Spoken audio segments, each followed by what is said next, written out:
Magandang araw po. Ngayon po ay araw ng Sabado, September 23. Ang paggising natin, umaambon-ambon. Kaya pinuntahan ko tong ranging area natin doon sa mga bake natin. Tinignan ko yung pausok natin. Tingnan ninyo, hanggang ngayon, kahit umaambon, umuusok pa rin. Ngayon, halos lahat ng ipa at saka dumi, naging abo na. Ang gagawin natin ngayon dito, ikakalat natin dito sa buong area na to ang abo. Para ito ay maging mawala at maging disinfectant na rin itong abo ng ipa ng palay. Iba yung ginagawang uling or carbonized rice hull. Iba yon kaysa doon dito sa naging abo na. Hindi po tayo eksperto pero ito po ay ikakalat natin dito sa para kung meron mga dumi, matabunan at ito'y magiging hindi po ako eksperto, disinfectant na rin siguro. Kaya nga ito ang ginagawa natin. Maya't maya ikakalat natin to, tapos maglalagay tayo na naman ng panibagong ipa dito sa loob ng ranging area. Tingnan nyo yung panahon ngayon, makulimlim, merong umaambon-ambon. Ayun o, umaambon-ambon po ngayon, ayun o. At tatanggalin na natin to at ikakalat natin itong naging abo na. So ngayon, itong kasamang ko dito, yung si Maymut, sa umagang to, wawalisin itong dumi nila at ganun din, magsisiga na naman tayo ng panibago. Ngayong araw ay magpapakain na siya sa umaga. Kaya nililinis muna yung pakainan ng mga bake.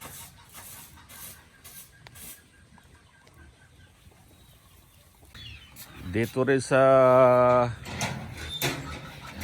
kulungan ng ating mga baboy, kahapon, naglagay din tayo ng tuyong ipa para sunugin. Para nga mawala yung mga insekto sa loob ng kulungan. Kamukha nito, tinanggal muna natin hinalis muna natin yung biik. Tapos, bago natin lagyan ng laman ito, bago natin ilagay dito yung mga biik natin, kailangan ito muna ay ma-disinfect ng tuluyan. Kaya tayo nagpasunog ng ipa dito sa loob. Maya-maya, ikakalat din natin to at maglalagay na naman tayo ng panibagong ipa. Ililipat natin yung lugar, yung nasusunog na ipa. At magdi-disinfect na rin tayo dito mamaya para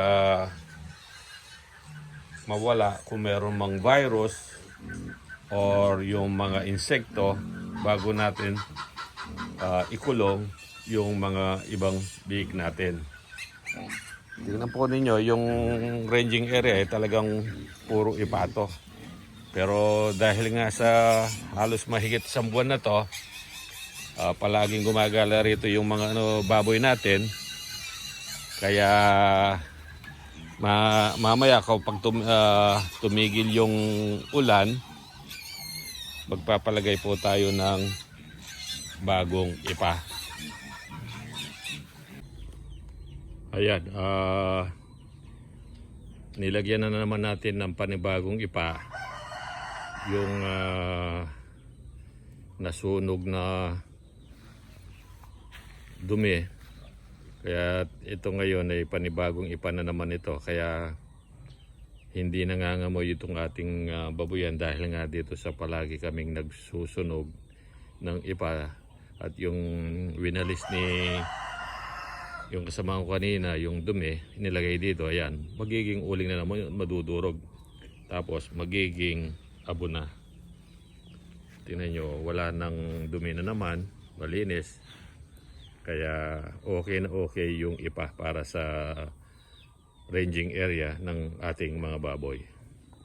Kanina po, nasabi natin sa unang parte ng ating video na maglalagay tayo ng panibagong ipa dito sa ranging area. Hindi po natigil yung paambon-ambon at may konting ulan, kaya hindi na po natin natuloy yung paglalagay ng bagong ipa. Ang masasabi ko lang po, talagang yung paglalagay ng ipa sa ranging area ay mabisa sa pagtanggal ng amoy sa ating babuyan. Kailangan lang palagi mong sinusunog o tinatanggal yung dumi at sunugin para hindi mangamoy. Okay po, yun lamang po sa ngayon. Sana po ay nagustuhan ninyo ang aming munting video tungkol sa pag-aalaga ng native pig, lalo na sa ranging area na naglalagay kami ng ipa para hindi mangamoy ang ating babuyan. Maraming salamat po at happy farming po sa inyong lahat.